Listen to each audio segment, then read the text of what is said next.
My name is Josh, and I will be your conference operator today. At this time, I would like to welcome everyone to the Electronic Arts First Quarter Fiscal Year 2024 conference call. I would now like to turn the conference over to Ms. Katie Burke, Director, Investor Relations. Please go ahead. Thank you. Welcome to EA's First Quarter Fiscal Year 2024 earnings call. With me today are Andrew Wilson, our CEO, Stuart Canfield, our CFO, and Laura Miele, President of EA Entertainment, Technology, and Central Development. Please note that our SEC filings and our earnings release are available at ir.ea.com.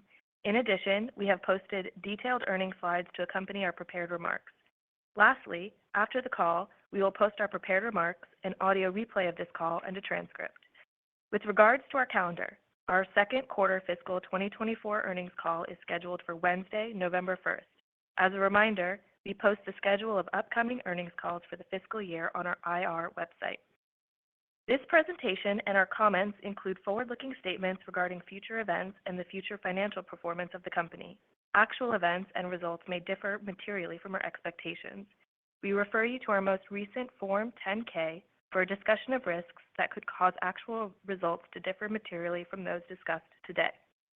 Electronic Arts makes these statements as of today, August 1st, 2023, and disclaims any duty to update them. During this call, the financial metrics, with the exception of free cash flow, will be presented on a GAAP basis. Please see our earnings slides for further information. All comparisons made in the course of this call are against the same period in the prior year unless otherwise stated. Now, I'll turn the call over to Andrew. Thanks, Katie. It's great to be here with all of you. To begin, I want to welcome Stuart Canfield, who most of you already know. I have worked with Stuart for nearly 2 decades. He has been a trusted partner and valuable leader through many of the biggest transformations at Electronic Arts. I'm excited to be working with Stuart as our new Chief Financial Officer, driving multi-year growth and unlocking long-term value. It was a record Q1 for EA with net bookings of $1.6 billion, up 21% year-over-year, driven by sustained momentum across the entire EA Sports FIFA ecosystem and the launch of Star Wars Jedi Survivor. During the quarter, we executed across our business, launching 5 new high-quality titles while providing over 145 content updates across 37 titles. Our teams continue to create the entertainment and experiences that inspire, engage, and connect hundreds of millions of players. To every EA employee, for all that you do for our communities, thank you. EA Sports FIFA had the biggest Q1 in our company's history. The franchise continues to deliver compelling content to our growing community, driving strong engagement and accelerating net bookings growth. FIFA Ultimate Team engaged tens of millions of fans, and daily average users grew 15%. FIFA Mobile attracted over 65 million new players in the quarter alone. FIFA Online produced double-digit growth across monthly, weekly, and daily average users. These remarkable results are a testament to our incredible teams executing against our strategy, sharpened by 30 years of passion, innovation, and leadership in interactive football. Star Wars Jedi Survivor is pure blockbuster entertainment rooted in a timeless, culture-defining IP. Our team at Respawn proudly launched this title to critical acclaim and commercial success. Millions of players have already engaged with the game, making this one of the biggest events in the Star Wars galaxy this year. Thanks to the strength of this legendary franchise and community demand, our development team has committed to bringing this Jedi experience to PlayStation 4 and Xbox One. Over the coming year, we will harness the community's passion and capitalize on key Star Wars franchise moments to drive continued engagement for this incredible game. Since going free to enter, The Sims 4 continues to reach a broader global audience, welcoming over 4 million new players in the quarter. In addition to continuing to deliver new content and experiences to expand The Sims 4, the Maxis team is developing a new, innovative parallel experience that will ignite the imaginations of the next generation of players. In Q1, our mobile business delivered ahead of our expectations, driven by outperformance across our broad portfolio, including FIFA Mobile, Star Wars Galaxy of Heroes, and The Sims FreePlay. Over the last year, we have focused and refined our approach to mobile. We're excited to see the results as we continue to drive the long-term profitable growth. During the quarter, we launched Lord of the Rings: Heroes of Middle-earth. Based on strong metrics, the team is tuning and balancing the game to scale user acquisition and promotion in the coming months. Apex Legends is one of the strongest franchises and live services in the industry, with 18 million active monthly players and an impressive retention rate of over 70%. After a highly successful 16th season, we launched Season 17 in May, with new variations of gameplay and monetization. While this new season did not meet our financial expectations, the team has implied important learnings, including new game mechanics to engage and retain players, which are already generating momentum.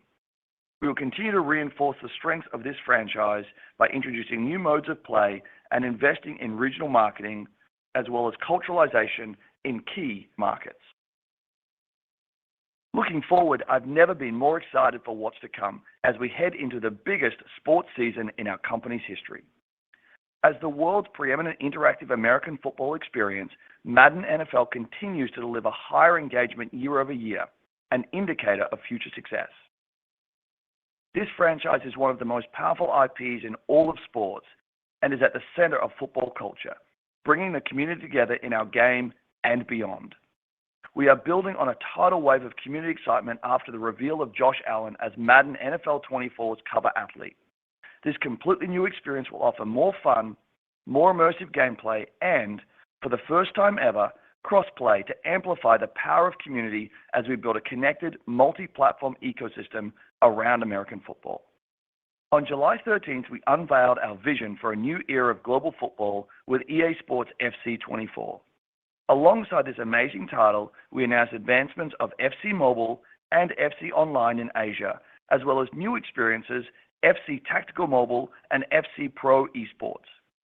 This was the biggest reveal we've ever had, generating almost double the positive worldwide response to FIFA 23's debut. Over 2.5 million people have watched the event live and on demand so far, an amazing celebration for the global football community. To secure a fan-first future for FC, we have announced new long-term global partnerships with UEFA, the Premier League, La Liga, Frauen Bundesliga, Liga F, and many more.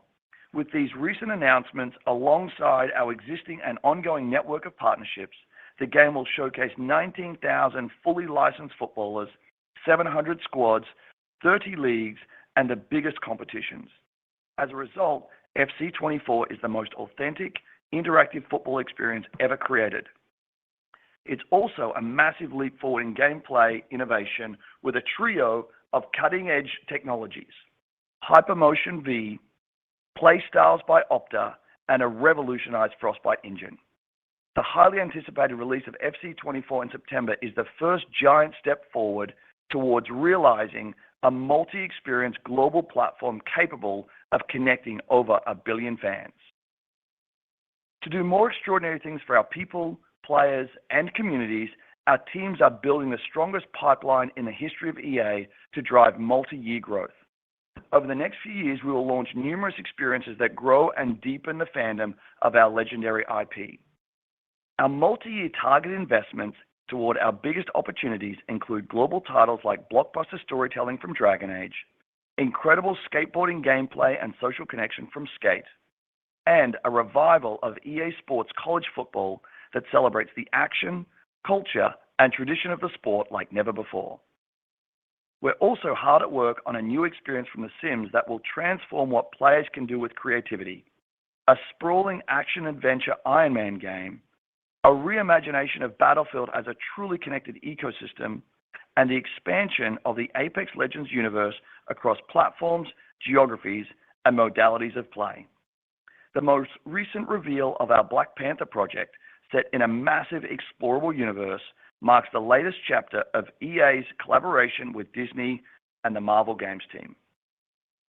To drive player engagement and deliver return for our shareholders, we will build unrivaled IP-driven platforms that entertain massive online communities, tell blockbuster stories, and amplify the power of community in and around our games. Being thoughtful and deliberate around feature sets, launch timing, and quality will lead to long-term profitability as we invest in our vision and lead the future of entertainment. Now I'll hand the call over to Stuart to provide additional details on our business. Thanks, Andrew, and hello to everyone. I'm honored to be on my first earnings call in my new role as Chief Financial Officer. Throughout my 20-year career at EA, I have been and continue to be inspired by our talented teams and the entertainment and experiences they create for our players. I'm excited by our future, and I have a great conviction that our strategy and teams will help us achieve our ambitions to lead the future of entertainment. Turning to our business, we continue to see healthy engagement and new player acquisition across our portfolio and have started the year strong. Today, we are reaffirming our full-year net bookings outlook. I'll now speak to our Q1 results. Net bookings were $1.6 billion, up 21% year-over-year, or 25% in constant currency, primarily driven by continued strength in EA Sports FIFA and the release of Star Wars Jedi Survivor. This is the second record quarter in a row for EA Sports FIFA, with year-over-year growth accelerating from Q4 as its entire franchise continues to demonstrate the strategic potential of a connected, massive online community. Our full game net bookings were $401 million, up 143% year-over-year, or 152% in constant currency, primarily driven by the release of Star Wars Jedi Survivor. As Andrew noted, the title was a critical success, with performance in line with their expectations. Based on the strength of the IP, the engaging gameplay, and new ways to bring the title to players, Star Wars Jedi Survivor will continue to deliver long-term value. Our live services were up 4% year-over-year, or 7% in constant currency. Even in a quarter with such strength in full game, live services, which demonstrates a highly resilient, reoccurring business model, were 75% of total net bookings. With ongoing innovation in EA Sports FIFA, Ultimate Team remains a material growth engine for our live service business, with strength across acquisition, engagement, and monetization.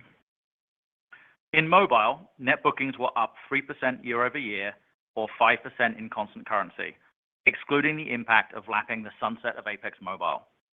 We continue to make material progress across our portfolio as we manage our business for long-term profitability. FIFA Mobile delivered record Q1 net bookings, almost doubling from the prior year, driven by historic levels of player engagement and new player acquisition. And although early in our launch, initial metrics are promising for our new title, Lord of the Rings: Heroes of Middle-earth. Apex Legends is a highly successful original IP for EA, with a strong community of loyal core players. This quarter, net bookings were below expectations, largely driven by underperformance from Season 17. As an evergreen live service that is constantly evolving, our teams continue to innovate on content and introduce new modes of play to engage a broader base of players across different geographies. To echo Andrew, we will continue to invest behind the talented team at Respawn to drive long-term expansion and growth of the franchise. On a GAAP basis, we delivered Q1 net revenue of $1.9 billion, up 9% year-over-year. Operating expenses were roughly flat and below our expectations as we shifted marketing spend for new releases, primarily EA Sports FC, to later in the year. As a result, earnings per share was $1.47, up 32% year-over-year. We delivered operating cash flow of $359 million, one of our largest ever Q1 results, and returned $377 million to shareholders through share buybacks and dividends. And on a trailing 12-month basis, free cash flow is up 2% year-over-year. Now turning to guidance. Let me start by sharing our assumptions as we think about Q2. First, our guidance assumes continuing momentum in our existing global football business, in addition to a strong launch for EA Sports FC late in the quarter. Second, we are taking a more measured approach for Apex Legends as the team applies learnings from Season 17 and introduces new modes of play across various markets. Third, we plan to heavily invest ahead of the launch of the fan platform for the global football community, EA Sports FC. And finally, as a reminder, net of hedges relative to last year, we continue to expect FX headwinds. As a result of these assumptions, we expect Q2 net bookings of $1.7 billion to $1.8 billion, down 3% to up 3%, or down 2% to up 4% in constant currency. For the second quarter, we expect GAAP net revenue of $1.825 billion to $1.925 billion, and cost of revenue to be $430 million to $450 million. We expect GAAP operating expenses in Q2 to be between $1.11 billion and $1.12 billion, up 9% to 10%, driven by marketing investment noted earlier. And we expect earnings per share to be approximately 72 cents to 89 cents. Now turning to the full year. We are reaffirming our full-year net bookings guidance range of $7.3 billion to $7.7 billion, roughly flat to up 5%, or up 1% to up 6% in constant currency. We are revising our GAAP operating expenses guidance to $4.25 to $4.37 billion, driven largely by reductions in stock-based compensation. As a result, our earnings per share guidance range is now $3.42 to $3.92. We are reaffirming our guidance for our other full-year metrics. We expect operating cash flow of $1.7 billion to $1.9 billion, and capital expenditures of around $275 million, which would deliver free cash flow of about $1.4 billion to $1.6 billion. To conclude, our strong first quarter is a testament to our incredible brands, our evergreen live services, and our ability to deliver compelling entertainment to hundreds of millions of players around the world. As we make progress around aligning our teams behind our biggest long-term opportunities, we will continue to stay focused, disciplined, and agile to deliver multi-year growth. Now, I'll hand the call back to Andrew. Thanks, Stuart. EA is set to launch some of the world's most anticipated and celebrated games and experiences. At a time when our growing global community are choosing games as their first form of entertainment and primary way to stay connected with friends through shared fandom, the value and opportunity of creating interactive entertainment has never been greater.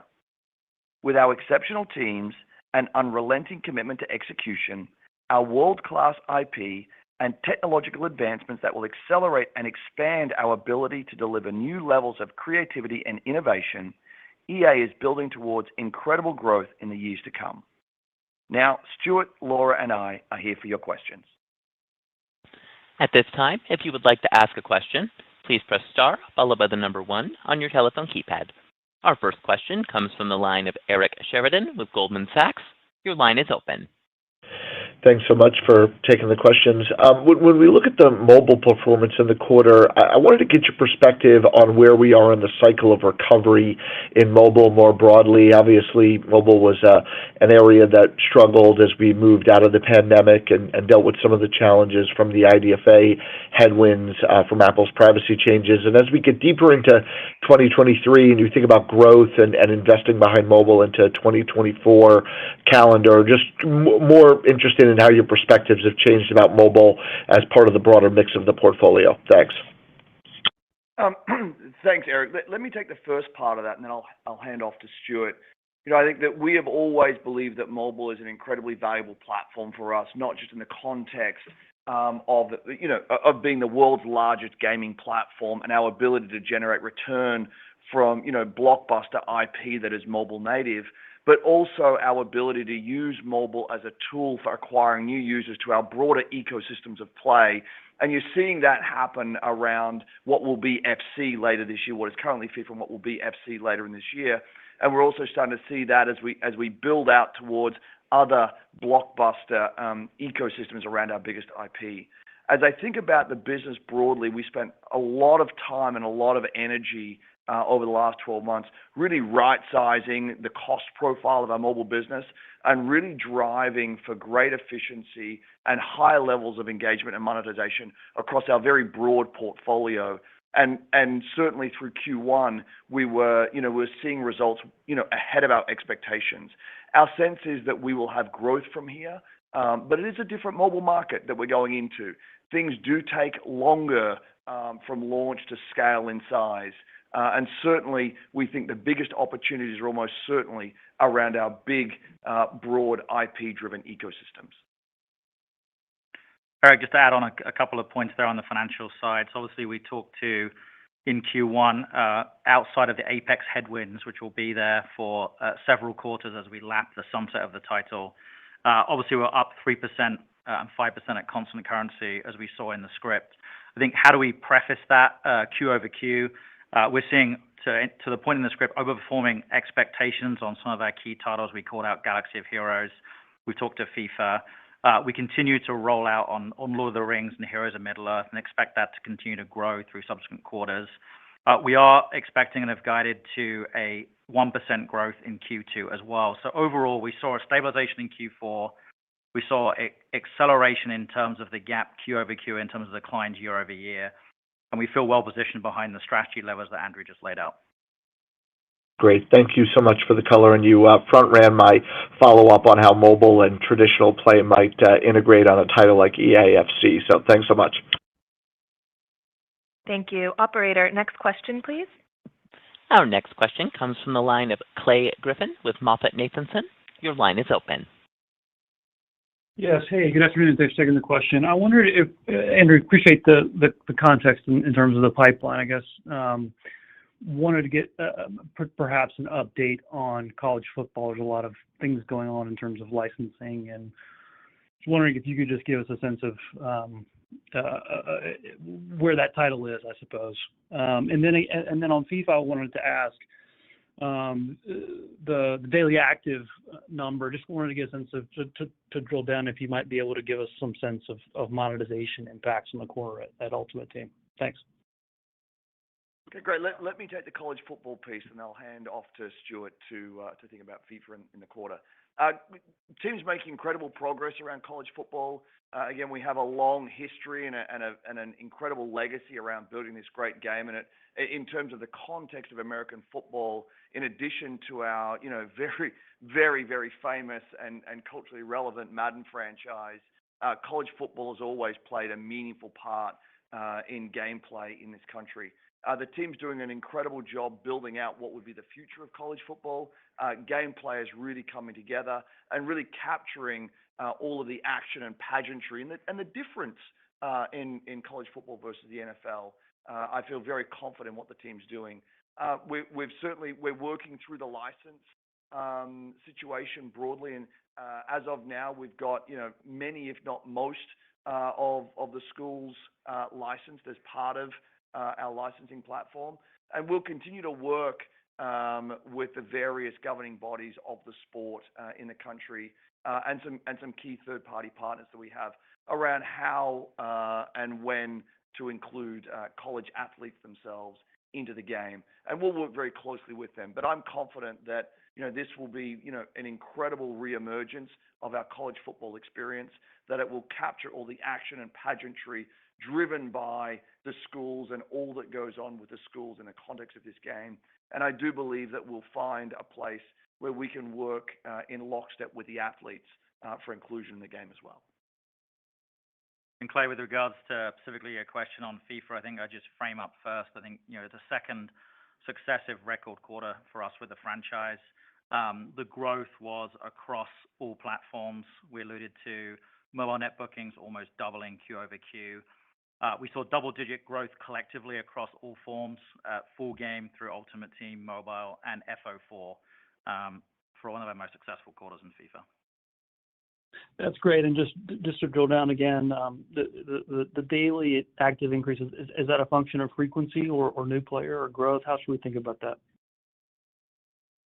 On the daily side, that's really referencing a couple of pieces. One on the mobile side, in particular, as the team have continued to drive reoccurring frequency in content drops. We used to have a much larger spaced out live service consideration. Now the teams are bringing much greater frequency and therefore greater engagement by virtue. And you're also seeing that evolve itself through the bookings and the overall performance of the mobile SKU. Great. Thanks. One thing I would add there on mobile broadly and on live services broadly is that given that we have this broad portfolio of live services across console, across PC free-to-play, across mobile, we brought in some incredible mobile native talent with our Glue acquisition and with Golf Clash. We're starting to really reconcile how to effectively drive these live services at scale. And that includes both how we, build core game mechanics, how we build new modalities of play on top of those core game mechanics, how we drive user acquisition, and how we really build modalities of play and live events on a more regular basis to drive extraordinary retention in our franchises. And what you're seeing in our football franchise broadly across console, PC, free-to-play, and mobile, and we're starting to see in the context of even the learnings that we've had with Apex coming out of Season 17, and what we're doing in and around mobile, really embedding this great learning that we've had as we've brought new talent into the organization, and as we as an organization have learned to run these live services at scale. Our expectation is this will continue to be a strong tailwind for us as the nature of the industry continues to change and we operate in this new version of our industry at scale. Great, thanks. Thank you. Operator, next question, please. Our next question comes from the line of Andrew Urquhart with Jefferies. Your line is open. Thanks for taking my question. I just have one short-term, one long-term question. On the short-term side, you've called out Apex weakness here quite substantially in your prepared remarks, but you've kept your full-year guide. Is something else kind of making up for it, or is the weakness just not that bad? Just any comment there on how to reconcile the comments around Apex and the yearly guide? Yeah, so first let me talk about Apex a little bit, and Laura can probably even provide some more detail. Again, this is this extraordinary franchise which has continued to grow and is one of the great franchises in our industry right now, and has its ebbs and flows, and we've seen its ebbs and flows. And again, if I go back to my previous comments, as a company that has been running live services at scale now for nearly 2 decades, we launched our first live service with FIFA Online back in 2006.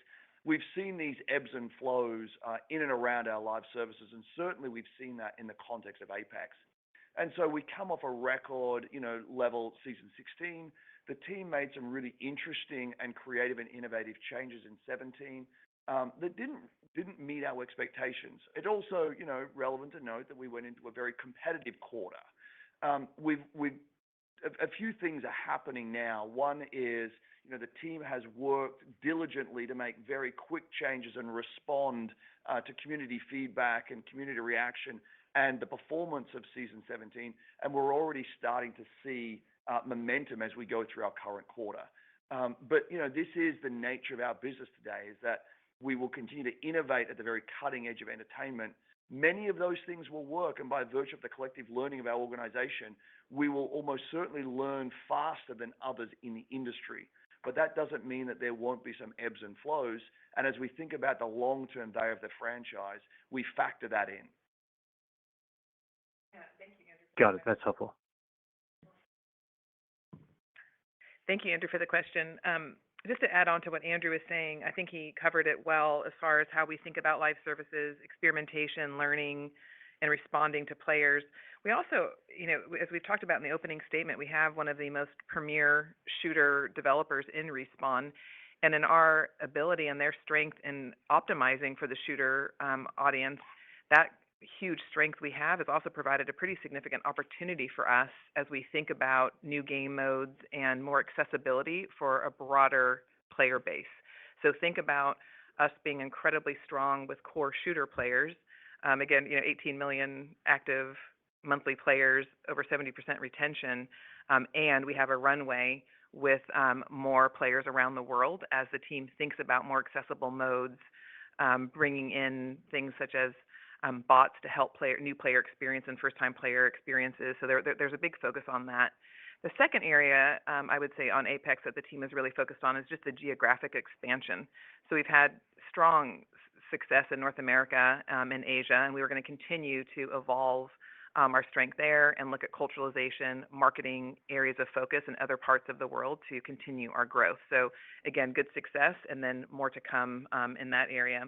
And then we have opportunity in the third part of monetization and converting within the game play still. So even though we're 17 seasons in and 4.5 years in, we still see opportunity on monetization in areas such as IP integration, brand partnerships, evolving some of these heirlooms we have for the legends are specific to individual legends, and we are looking at creating opportunities for these heirlooms and artifacts to span across all legends, to appeal to broader players. So we see still significant opportunity and growth in the franchise, and I think the team has a really good grasp and have their head around where we're prioritizing and what their focus is. Got it. Andrew, That's super helpful. Yep, go ahead. And Andrew, just to cover for you the financial specific question up front as well, and if I back off everything Andrew and Laura have just noted, just think about, obviously we entered the year with a more measured approach, given the prior Q3 and Q4. We know Q3 is a natural competitive window for us. Inside of how we split the year on H1, obviously we've got record FIFA performance across the franchise, and obviously mobile is ahead of our expectations. And you should think about Q4 from a seasonality perspective for Apex being one of our stronger quarters as well. So that's how ultimately it balances back in terms of the range on the guide. Got it. That's super helpful. And then just kind of a long-term question, maybe for Laura and Stuart, is Andrew did a great job of kind of outlining the pipeline. And I think it's safe to say we're deep enough in a post-COVID world where maybe development's getting back to normal. Where do we stand on that? And as you kind of think about, the old soft guidance, I think was kind of the goal was every year high single-digit growth, double-digit bottom line growth.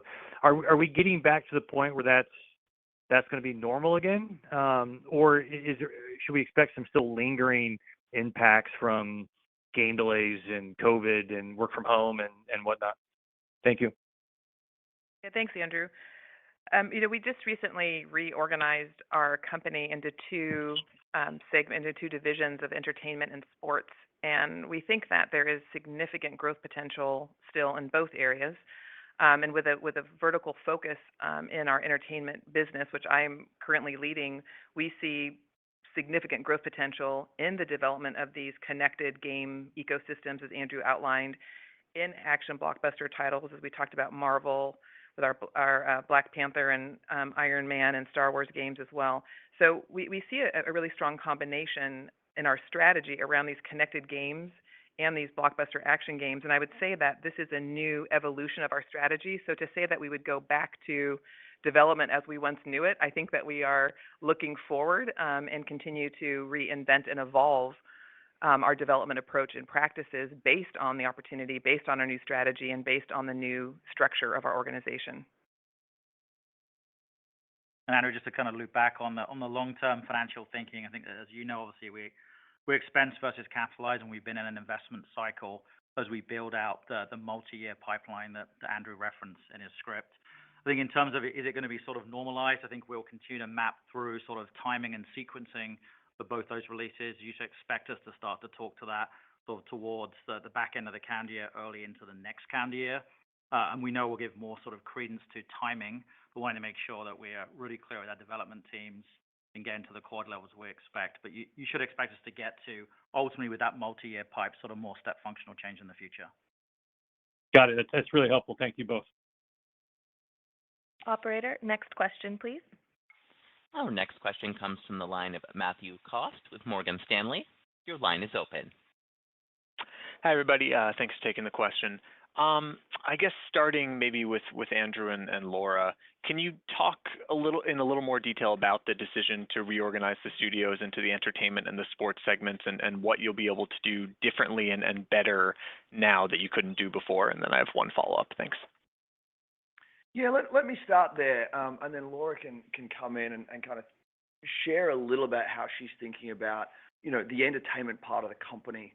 Again, we've had this, we are in as a company first and foremost around our players. We have over 700 million in our network, and they're spending more and more time with us. And as we think about the future, serving those players in a world where they choose interactive entertainment as their first form of entertainment, and they choose the games and experiences that they play as the number one way to connect and stay connected with their friends. And as we think about the future of entertainment, for us, when we drive towards entertaining and engaging that audience of 700 million that we hope grows well beyond 1 billion into 2 billion over the course of time, we wanted to really think about how best to serve those players. And while we almost certainly have crossover between players who play FC and Apex and Need for Speed and Madden, the nature of development and the nature of how those games are built and developed is very different and is getting more different as time passes.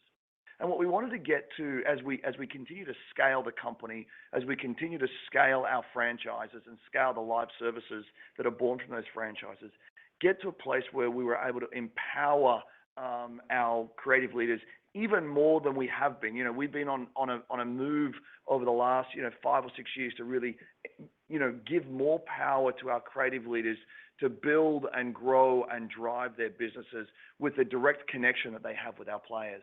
And this was the very next evolutionary step in that process, and really about giving them more creative autonomy, business autonomy, as they are most deeply connected and directly connected to these networks of players and these communities of players that they play with. And it was really about getting to an accelerated level of decision making and an accelerated level of development. I think we're already starting to see the benefits of that. We've outlined our strategy very clearly. We believe that the future of entertainment is interactive. We believe that any large-scale entertainment company will need to understand and appreciate and be able to develop in the context of interactive entertainment for these audiences that are choosing what we do as their first form. And as we think about that, building out these platforms that deliver experiences of entertainment that entertain massive online communities, this ability to tell blockbuster interactive stories, and this ability to harness the power of these communities, not just inside the game, but outside the game.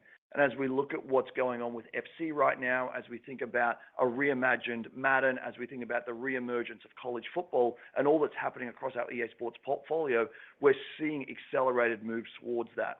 As I think about what's happening in Laura's organization and the speed at which the Respawn team has been able to respond in the context of what's happening in Apex Season 17 as we move towards Apex Season 18, as we think about what's happening for Battlefield and what's happening for The Sims, I'm really excited because I think we're already seeing the clock speed of our organization increase. And my sense is that will mean that we will build more things, better things, higher quality things that entertain more people around the world over time. Yeah, very well said. And to layer on to what Andrew has outlined, is that we are, think about, we are such a talent-centric company. And when you have the incredible talent and development leadership that we do, that we're lucky to have at Electronic Arts, oftentimes as leaders, we evaluate and look at how can we remove barriers, help the speed at which they develop and how they show up for our players. So we are incredibly focused on lifting up and removing friction for our talent so they can show up for our players every day. And we've talked about it a lot on this call about being a live service company and having content and updates and learning and turning and tweaking and using our levers to show up for our players and optimize that.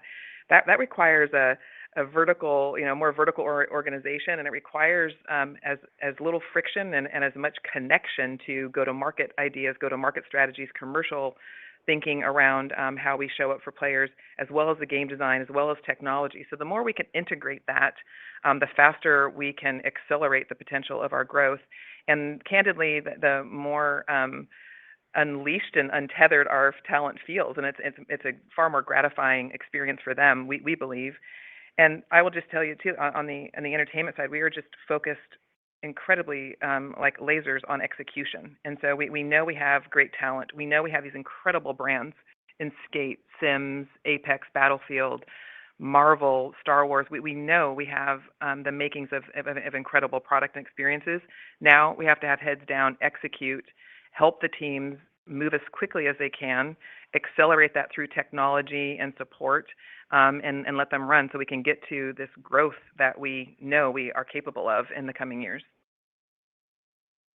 Great, thank you. And then just quickly on M&A, there was a small mobile gaming M&A deal in the news today, which is the first time that something like that I feel like has come across the radar in a while. Is there more opportunity? Are conversations maybe restarting in terms of, potential acquisitions that have been paused over the past year or two, and do you see opportunity to do more? Or with Glue and Playdemic and Codemasters, you feel like you've kind of brought in what you need to bring in for now? I think right now we feel very good about who we are as a company, and the capabilities and talent and teams and IP we have across the organization. And we have a very clear strategy, and an even clearer pipeline for growth across IP and across platforms. That being said, I think, we're always looking for great opportunities to drive even more growth and entertain even more people through great games and experiences and IP. And we'll continue to work and look at that over the course of time. But it's not something right now that, we're actively engaged in. Thank you. Thank you. Operator, next question, please. Our next question comes from the line of Colin Sebastian with Baird. Your line is open. Great, thanks. Good afternoon, and congrats again to Laura and Stuart. I guess first, just following up on Apex, maybe to put a finer point on some of the changes, Andrew and Laura, you talked about with the game. Is the expectation that we'll see in Season 18 some of that improvement in engagement, given, the game mechanics and the monetization there? And then secondly, just on Star Wars, just kind of curious to learn more about, the plan and the expectations, as we look to see that extend in terms of the lifetime of the franchise as well as live services. I think more detail there might be useful as well. Thank you. Thanks, Colin. I'll take the Apex question, and then we can talk about the broader Star Wars piece next.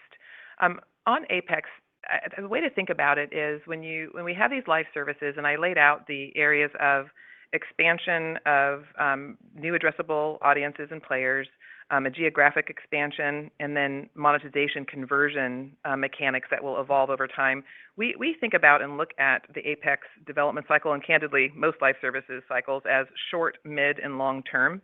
So we will see some adjustments and changes in season 18, and we expect to see even bigger, more impactful changes in 19 and 20 and into the future for the following year. So again, there's a lot the team can do and a lot they have levers on, and then there are some things such as modes or changes in mechanics that just take a longer runway to develop.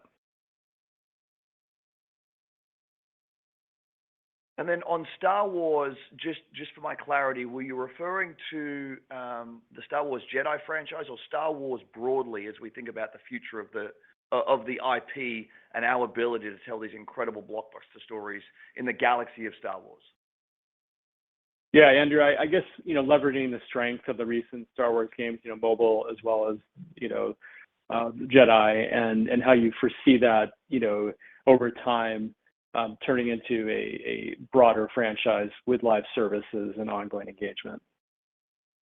Yeah, we don't have anything to announce today, but, we have an incredible partnership with Disney and Lucas.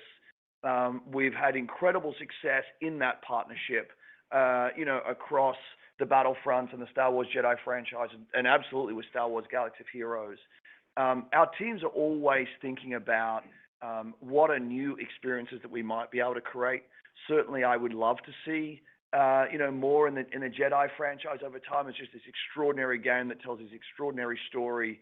And certainly, again, we may be a little biased, but, our sense based on the feedback that we're getting from our community and the quality of that product, it's one of the great beats in the Star Wars galaxy this year, and will likely continue to be a very meaningful part of that galaxy for, many years to come. And certainly as we bring it to PlayStation 4 and Xbox One, we think there'll be another little bump there for the franchise. And so nothing to announce today other than we have an incredible relationship with Disney. We've had incredible success so far in that partnership. And to the extent that we can find new opportunities to execute against new experiences, including live services, as part of that partnership, we will explore them. Great, thank you. Thank you. Operator, next question, please. Our next question comes from the line of Matthew Thornton with Truist Securities. Your line is open. Hey, good afternoon, everyone. Thanks for taking the question. Maybe two, if I could. I guess first, anything you can say or talk about just in terms of what the early indicators are telling you around the FC launch? Obviously, I still know we have a lot of the marketing still in front of us. I think the title has a couple more early access days this quarter than it did last year, but just kind of anything that the early indicators are telling you. And then just secondly, as we think about the back half of the year, just curious, like any ebbs and flows that you would call out. I think you were really helpful in the prepared comments around FIFA strength and Apex needing some work throughout the year, so I think that's pretty well understood. But you've also called out a bunch of other things, Star Wars Jedi coming to prior gen consoles. I'm not sure if that's this year or further out. You talked about a Sims parallel experience. I think we've got a FIFA Mobile major update coming later this year. So I guess just outside of the frontline release, like any other ebbs and flows that we should be cognizant of for the back half of the year. Thanks, everyone. Yeah, great question. I would think about this probably in three buckets. The first is the launch went incredibly well, and certainly that wasn't the first moment we talked about FC. We've been building towards this for some time, and working, incredibly closely with our partners in a very directly connected way with our global community across console, across PC, across mobile, across geographies. So the launch went incredibly well, and was nearly double the positive performance of the launch versus FIFA 23, which in and of itself had achieved some records in terms of its launch awareness and its launch access. So our expectation there is very, very strong that we've hit the right tone. We've built incredible relationships with partners so that we have all of the right licensed content, everything we had before plus more. We've got game teams across console, PC, and mobile that are all innovating at the very front line to make sure that this is not just a change of symbol, but it is in fact a symbol of change. And so if I combine what's happening with what happened at the launch and the feedback and performance of that with what we're doing in the game, we feel very good about that element. The second element I would point you towards is just the performance of the franchise broadly. We've highlighted this many times before, but one of the greatest predictors of future success is both recency and depth of engagement. And on both of those fronts, the existing franchise continues to perform exceptionally well. Again, what we said in the script was it just had its second record quarter in a row. And even as typically you would see that starting to wane, as there's not much going on in the world of football right now, at least club football, but for the Women's World Cup, which is doing great things in Australia and New Zealand, we would typically start to see the business wane at this point, and we're not. We're seeing still really strong engagement and regular engagement from our community. And so that in and of itself is probably one of the greatest predictors of future success. And then third, as we highlighted in the script, we've got a giant marketing budget against this. If you're on mobile or PC free to play, you will wake up and your existing experience will now be FC, and you will get all of the new benefits of that. And if you're on console, we are going to be spending meaningful amounts of money, certainly more than we ever have done before. We are taking no risks on that front to make sure everybody that loves football in the world understands what FC is, how it applies to them, and that it's coming in September.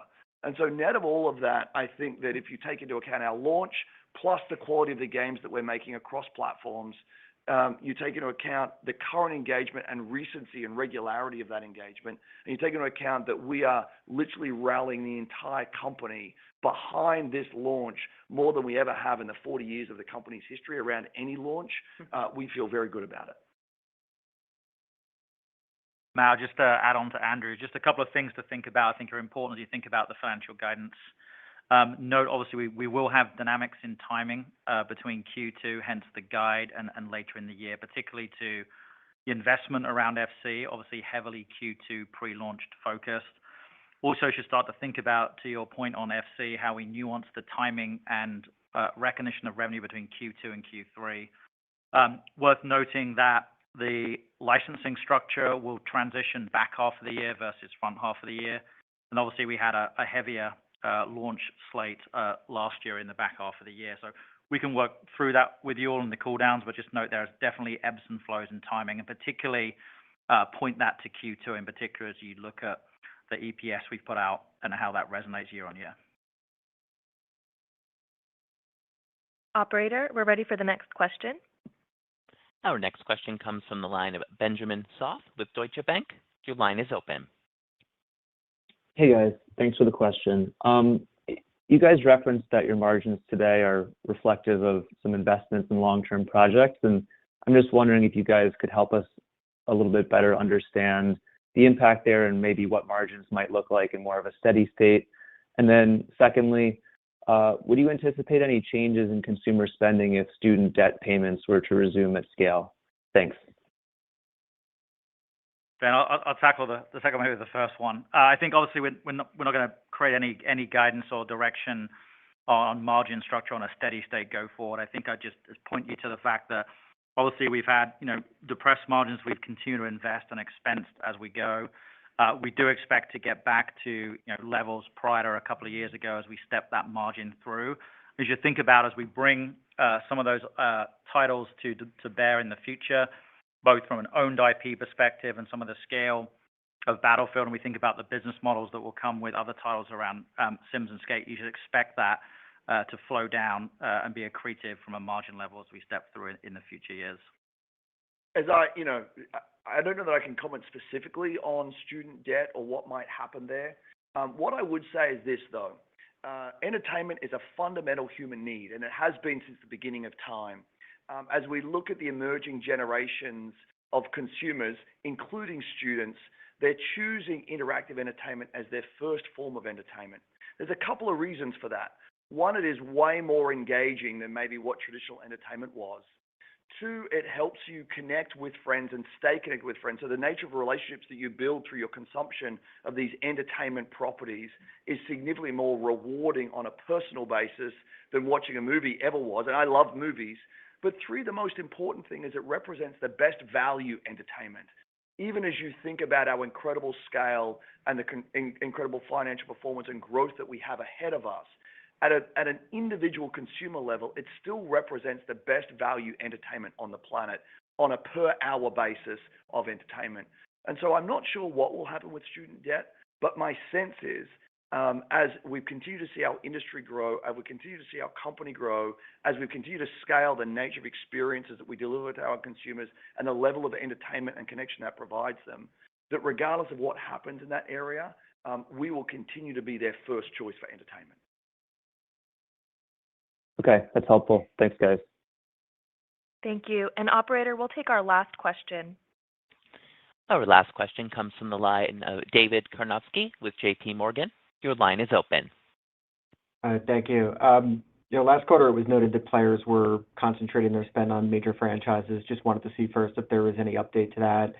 And then Andrew, in your commentary, you highlighted a goal for Apex as an experience across platforms. I'm assuming that includes mobile as well. So can you speak to how you envision potentially relaunching that title on phones and how the approach could differ to the prior game? Thank you. Yeah, so let me touch on the first part. I do think we continue to see big titles getting bigger and live services getting bigger.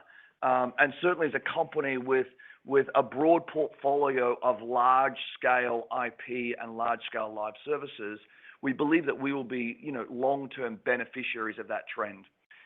We do, that doesn't mean that we won't build smaller titles over the course of time. There are these incredible stories that we believe should be told in the context of entertainment. We are focusing our investments so that we can build a cost base around those that's appropriate. But we're also really getting behind our biggest opportunities. And as we've talked about our strategy and building these experiences that entertain massive online communities, our expectation is that will be a large-scale growth driver for us. But, when thought about the right way, games like, Dragon Age and Jedi can tell truly blockbuster stories and really break into that top category of games. I think what we see today is, the mid-tier and lower games that, maybe did pretty well through COVID because people had a lot of spare time. they're the parts of the industry that really aren't doing and performing as well. And as we think about our future, you should expect that we'll continue to focus our investments and our energy and our resources against these big opportunities, because we do believe that is where the industry is trending. Hi, David. I'll take the Apex mobile question. As Vince and the team evaluate and look at, again, the runway and potential that we have on the franchise, beyond the short midterm that I've outlined today, we see really strong potential in further storytelling, in additional modalities and genre of play. Remember, Apex is set in the Titanfall world. There's a lot of demand and interest in this universe. So as they evaluate and we look at where the opportunities are, we are looking at new genres, we're looking at potential new platforms, and we are looking at, as I mentioned earlier, the geographic expansion. So nothing to announce today, but all things are not only under consideration, but a meaningful part of our strategy for the future of the brand. Okay. Thank you very much for being with us today, and thank you for all of your questions. Once again, I want to express my deepest appreciation to our incredible teams for delivering a record Q1. We look forward to updating you next quarter on November the 1st after what I think is going to be our biggest EA Sports season ever, including Madden 24 and, of course, our highly anticipated launch of EA Sports FC 24. Thank you so much. Have a great day. That concludes today's meeting. Thank you all for joining. You may now disconnect.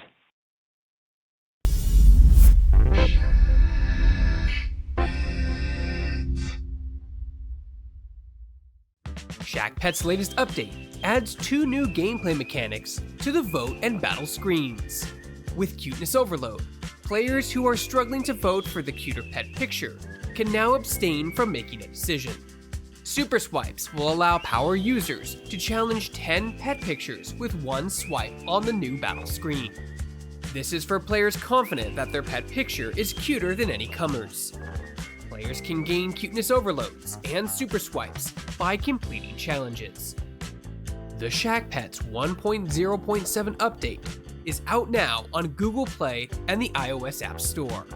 So jump into the ultimate battle for cuteness today.